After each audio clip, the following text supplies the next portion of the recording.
tous, merci de nous rejoindre pour le 19h à la une ce soir. Covid-19, 135 nouveaux cas. À elle seule, Casastat enregistre 71 cas confirmés, 85 nouvelles rémissions et 2 décès ces dernières 24 heures et seuls 13 cas graves ou critiques. Les Marocains bloqués en Espagne, de retour dans le pays dans 48 heures. Une bonne nouvelle annoncée par Nasser Bourreta cet après-midi. Une opération de rapatriement qui concerne d'autres compatriotes encore bloqués dans plusieurs pays à travers le globe. Le premier marché pilote à bétail ouvre ses portes à Azro, une province connue en tant que destination de prédilection pour les éleveurs. La nouvelle structure est aménagée selon les normes sanitaires et de prévention recommandées par l'OMS. Le plan gouvernemental de déconfinement et la stratégie du gouvernement pour la gestion de l'après-urgence sanitaire sera le thème de la séance mensuelle de politique générale de la Chambre des représentants, prévue demain. Cette séance débutera à 15h. À présent, le point sur la situation épidémiologique au Maroc. À cause des clusters, le nombre des nouveaux cas a grimpé ces dernières 24 heures à 135, dont 71 cas identifiés positifs dans un cluster professionnel dans la région Casablanca-Stade. 8 cas contacts, 35 cas dans des petits foyers dans la région de Tanger-Tétouan-el-Husseima, 15 cas contacts dans la ville de Marrakech, 4 cas dans la région Fez-Meknès et 2 cas dans celle de Rabat, Salé et Kenitra. 2 décès ont été enregistrés depuis hier 18h, un à Tanger et un autre à Marrakech. Ces dernières 24 heures ont enregistré 85 nouvelles guérisons, portant le taux de rémission à 88,8%, l'un des plus élevés au niveau mondial, avec au total depuis le début de la pandémie 7493 guérisons. Les différents hôpitaux à travers le pays totalisent 730 cas actifs, avec 288 dans la seule région de Casastat, 161 dans la région de Marrakech-Safi et 137 dans celle de Tanger-Tétouan-el-Husseima. Pour ce qui est des cas graves ou critiques, ils sont encore au nombre de 13, dont 8 à Casablanca, 3 à Tanger et 2 à Marrakech. Enfin, 5 de ces personnes sont sous respiration artificielle, 3 à Casablanca et 2 à Tanger. Des indicateurs globalement qui tendent vers le vert en ce qui concerne le taux de létalité et le taux de guérison. Et pour y voir plus clair justement dans les chiffres de la situation épidémiologique, nous avons avec nous par Skype depuis Casablanca le professeur Kamal Marhoum El-Filali, chef du service des maladies infectieuses au CHU Ibn Rushd de Casablanca. Professeur, bonsoir, merci d'être avec nous. D'abord, votre lecture de ce nouveau bilan journalier marqué par une hausse du nombre des cas confirmés à cause des clusters. Encore une fois, c'est la région Casastat qui se trouve en tête du peloton. Bonsoir, merci pour l'invitation. Et ce que je pourrais vous dire, c'est que quand on voit le chiffre brut comme ça de 135, ça fait un petit peu peur. D'autant plus qu'on est passé par des moments où on était à moins de 50 cas par jour. Je pense que là, ce qu'il faut voir aussi, c'est l'analyse de ces cas. Nous avons des cas qui sont groupés, des cas qui apparaissent en foyer. Et ça, c'est peut-être une bonne chose. D'abord, ça nous permet de dire que l'épidémie est toujours en phase 2 au Maroc, c'est-à-dire que c'est des cas qui sont groupés. Là, nous avons des foyers qui sont des foyers au niveau d'usines, des foyers industriels, des foyers au niveau de centres commerciaux. L'avantage, c'est que ça permet de mieux circonscrire ces foyers. Et autre avantage, quand on rentre dans le détail de ces cas, ben, ce sont des cas qui ne présentent pas de symptômes pour la plupart. Et donc, ça permet de dire que nous diagnostiquons très précocement, avec un pronostic qui est certainement meilleur, parce que ces personnes vont non seulement être isolées, pour ne pas contaminer d'autres personnes, mais également, ça permettra de prendre en charge ces personnes, de leur donner un traitement précocement, en espérant qu'ils n'évoluent pas vers des situations plus graves. Alors, professeur, vous êtes chef du service des maladies infectieuses au CHU Ibn Rushd de Casablanca. Comment se présente la situation dans cette structure sanitaire, notamment au niveau de la réanimation, surtout avec la multiplication des nouveaux cas ces derniers jours ? Alors, la première des choses, je vous dirais que ce n'est pas dans le service des maladies infectieuses que sont hospitalisés les cas les plus graves. Ils sont au niveau du service de réanimation. Ce que je peux vous dire, c'est qu'au niveau des services de réanimation, il y a actuellement très peu de patients. Vous l'avez dit, vous avez donné un chiffre, vous avez dit qu'il y avait 8 personnes actuellement hospitalisées, 3 qui sont sous respirateur. Donc ça, c'est vraiment très bon signe. Ça veut dire que le système n'est pas dépassé par le nombre de cas. Donc c'est quelque chose de tout à fait gérable. Et on espère, avec cette prise en charge précoce, avec la détection des cas précocement, de rester toujours dans une situation d'anticipation, non pas dans une situation de collecter des cas qui arrivent malheureusement dans des situations peut-être dépassées. Là, ce n'est pas du tout le cas. Restez avec nous, professeur. On vous retrouve juste après ce reportage qui fait le point sur le déploiement d'un laboratoire mobile de dépistage du Covid-19 dans la région Casa-Stade et qui succède à celle de la région Fez-Meknès. Il est question d'augmenter la capacité de dépistage et de réduire le délai rendu des résultats des analyses. Au programme, plus de 300 tests par jour. On voit tout cela avec Bouchaïb Ammari, Ahmed Hamri, Sarah Katir. Il s'agit du deuxième laboratoire mobile à entrer en activité au Maroc après celui de la région de Fez-Meknès. Il effectuera notamment des tests en milieu professionnel à Casablanca avant de parcourir plusieurs villes de la région. Il y a d'autres laboratoires certainement au niveau de la région, mais lui, il va donc apporter l'appui technique et va faire un certain nombre d'analyses qui vont donc permettre aux personnes, aux citoyens de Casablanca, surtout les gens qui travaillent dans les entreprises, d'avoir donc des résultats dans le plus bref délai. Cette unité va augmenter la capacité de dépistage tout en réduisant le délai de rendu des résultats des analyses. Le but, c'est qu'elle se déplacera vers toutes les usines, les unités industrielles, les entreprises. Et le but, justement, c'est de pallier, à élever le nombre de prélèvements par jour. Elle a une capacité de prélèvement de 300 prélèvements par jour, peut-être même plus selon l'activité du jour. Elle se déplacera vers les entreprises. On fera le prélèvement, on l'acheminera directement à l'unité mobile qui sera à côté de l'entreprise, on fera le bilan et le résultat sera acheminé au bout de 3-4 heures selon la technique PCR. Cette unité qui utilise la technique du PCR, la même en vigueur que dans les laboratoires fixes, pourra commencer par faire le dépistage par pooling. Il s'agit de tester 5 ou 10 éléments au lieu d'un seul. Ces échantillons ne sont testés individuellement que par la suite si les résultats du pool sont positifs. On retrouve Pascal du Casablanca, professeur Kamal Marhoum Filali. Alors nous venons de suivre dans le reportage le dépistage massif qui permet d'identifier les cas positifs, de les isoler, de les traiter et donc de casser la chaîne de propagation du virus. Quel sera l'apport de ce genre de test dans le processus d'éradication de la pandémie ? Écoutez, c'est un apport extrêmement important, vous l'avez dit, ça permet de casser cette chaîne de propagation et il va falloir qu'on monte en puissance avec ces tests. Actuellement, je pense que le Maroc fait pratiquement quelque chose comme 17 500 tests par jour et ambitionne d'arriver à 20 000 tests par jour. Et c'est vraiment ainsi qu'on pourra détecter précocement les cas, le plus de cas possible, pour pouvoir justement casser, comme vous avez dit, cette chaîne de propagation.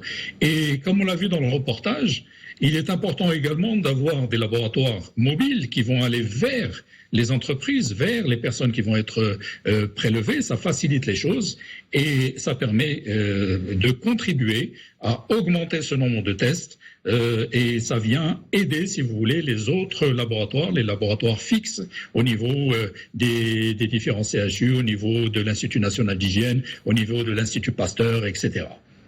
Professeur Kamal Marhoum Filali, chef du service des maladies infectieuses au CHU Ibn Rushd de Casablanca, merci d'avoir répondu à nos questions. Vous étiez en direct de Casablanca par Skype.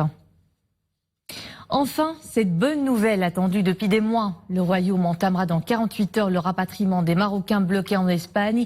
C'est ce qu'a annoncé cet après-midi à Rabat le ministre des Affaires étrangères, de la coopération africaine et des Marocains résidant à l'étranger. Nasser Bourita répondait à une question centrale à la Chambre des conseillers.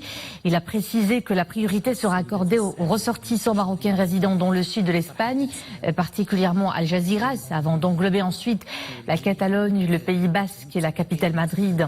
Le ministre a également souligné que l'opération de rapatriement qui bénéficiera aux personnes disposant de visas de courte durée sera étendue par la suite à la Turquie, la France, les pays du Golfe et les pays africains dans le strict respect des mesures sanitaires. Les premières opérations de rapatriement ont permis le retour en 3 semaines de 1103 Marocains qui étaient bloqués à l'étranger, a également indiqué le ministre. Et en attendant la réouverture des aéroports du Royaume, l'Office national des aéroports a mis en place un plan de reprise pour garantir un accueil sécurisé et rassurant pour les passagers. L'expérience passager intègre désormais une nouvelle dimension, un accueil sain et un parcours healthy dans les aéroports à travers un dispositif réadaptant les processus de gestion aéroportuaire. À quoi cela ressemble? Illustration dans ce reportage réalisé à l'aéroport international Mohamed V de Casablanca. Leila Asli, Sofiane Ibrahimi, Sarah Katir. Depuis le début de la crise sanitaire due au Covid-19, un plan de continuité d'activité des aéroports a été enclenché pour le maintien des activités indispensables, eu égard aux divers vols de rapatriement et au fret aérien. Aujourd'hui, en préparation à la reprise des vols, un plan de reprise des aéroports est mis en place, tel ici à l'aéroport Mohamed V où les préparatifs pour la réouverture vont bon train. Ces mesures se traduisent principalement par la mise en place d'un dispositif qui permet de protéger aussi bien les passagers que le personnel de l'aéroport. Parmi ces dispositions, comme vous l'avez bien constaté, il y a un dispositif signalétique au sol qui rend une distanciation physique ou une distanciation sociale possible. Et puis il y a un certain nombre de panneaux qui indiquent les consignes générales de santé. Et pour une reprise saine de l'activité aéroportuaire, un manuel de santé et de sécurité a été élaboré afin de protéger les passagers et les employés. Ce guide, elle reprend pratiquement toutes les mesures qui ont été instituées par les instances sanitaires et qui visent la protection aussi bien du personnel que des passagers, d'une manière générale tous les usagers de l'aéroport. Ainsi, l'expérience passager intègre désormais une nouvelle dimension, celle d'assurer un accueil sain et rassurant et un parcours sans risque sanitaire dans tous les aéroports. Retenez maintenant ces chiffres. Près de 18,5 millions d'unités de masques de protection ont été exportées par 69 entreprises vers 11 pays répartis sur les 4 continents. C'est ce qu'annonce le ministère de l'Industrie et du Commerce, de l'économie verte et numérique. Ce chiffre a été enregistré depuis l'autorisation d'exportation des masques de protection. Les masques en tissu tissé représentent 77% de ces exportations contre 23% en tissu non tissé. L'exportation des masques autorisés après avoir assuré l'autosuffisance nationale a concerné l'Europe en premier lieu, notamment la France avec 33,6% des exportations, suivi du Portugal puis d'Espagne. D'autres pays d'Afrique, d'Amérique latine et d'Asie ont également importé les masques de protection fabriqués au Maroc. À travers le globe, la Covid-19 régresse dans certaines parties, mais elle en gagne violemment d'autres. Le Brésil dévoile un bilan lourd ce mardi, 679 morts en 24 heures et plus de 700 000 nouveaux cas recensés. Et après un mois de confinement, New York commence à assouplir les mesures de restriction. La ville a mis en place un système de traçage de contacts et des tests de dépistage sont disponibles gratuitement pour les habitants. Pas moins de 400 000 personnes devraient reprendre d'ailleurs le chemin du travail. C'est aussi autour de Moscou d'entamer un déconfinement, une réouverture en marche dans de nombreux pays donc, malgré l'alarme lancée par l'OMS contre une aggravation de la situation mondiale.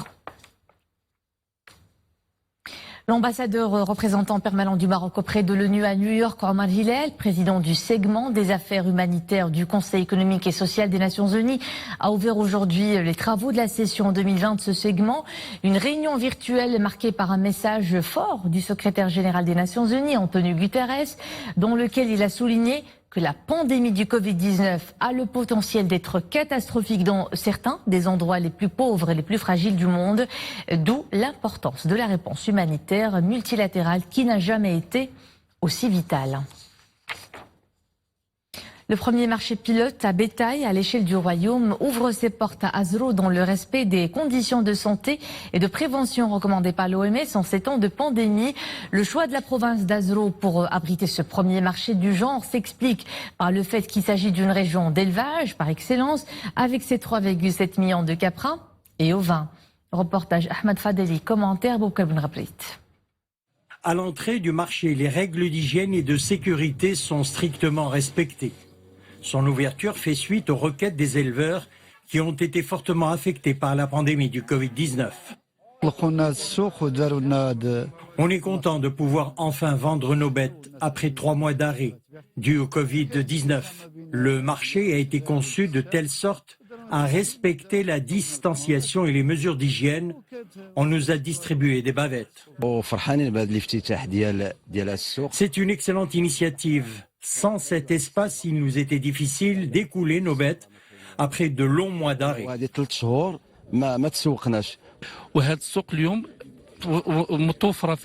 Ce marché pilote a été conçu dans les règles d'hygiène les plus strictes. Les voitures sont désinfectées ainsi que les animaux.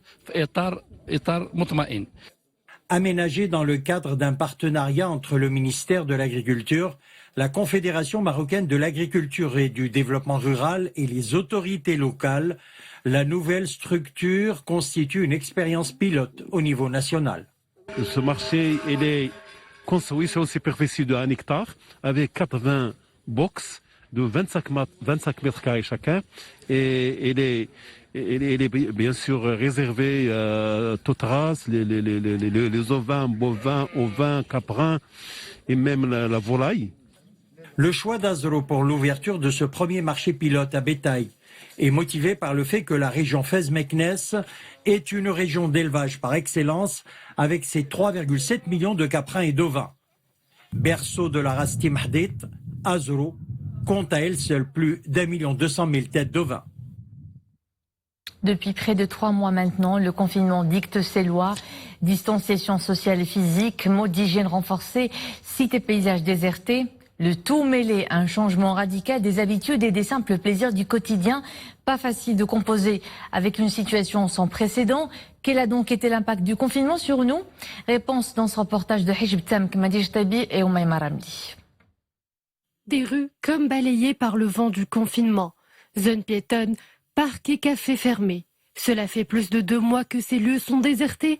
Retranchés chez eux, les habitudes des citoyens ont été bousculées.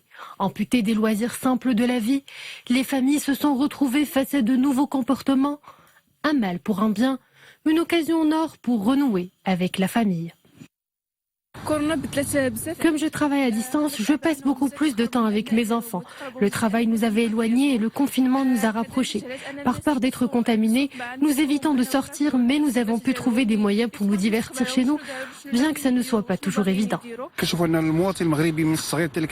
Nous ne sortons que pour de grandes nécessités. La majorité de notre temps, nous la passons chez nous, entourés de nos proches. On s'est reconnectés à l'essentiel.